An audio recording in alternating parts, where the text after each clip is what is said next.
Eric Trump, le fils de Donald Trump, le président américain, bosse en ce moment sur un projet de tokenisation immobilière. En gros, son idée, c'est de permettre à tout le monde d'acheter une petite part d'un immeuble Trump. C'est un peu comme acheter une action, sauf que là, c'est de la pierre et sur la blockchain. Il le dit, je cite, « On bosse là-dessus pour un immeuble spécifique que je développe en ce moment.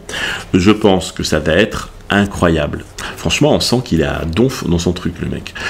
Et ce n'est pas la première fois qu'on entend ça. Son associé Zach Witkoff, c'est un autre cofondateur du protocole World Liberty Financial, avait déjà évoqué l'idée de mettre le portefeuille immobilier de Trump on-chain, c'est-à-dire sur la blockchain, pendant une conférence à Singapour début octobre. Alors, pour ceux qui se demandent ce que c'est que la tokenisation, c'est simple. C'est le fait de transformer les actifs du monde réel, comme des obligations, des actions ou même des immeubles, en tokens numériques qu'on peut acheter, vendre ou échanger sur la blockchain 24/24/7/7. Et de plus en plus de banques et de gestionnaires de fonds s'y intéressent parce que ça ouvre la porte à plein de nouveaux investisseurs et ça crée de la liquidité dans des marchés qui étaient jusque-là réservés à une élite.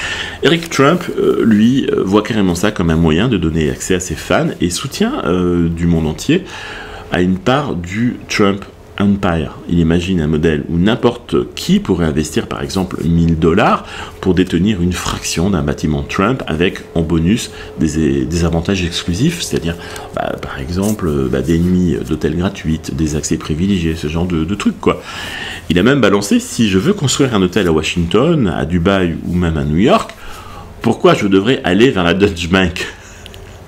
Pourquoi je ne pourrais pas simplement faire appel au grand public ?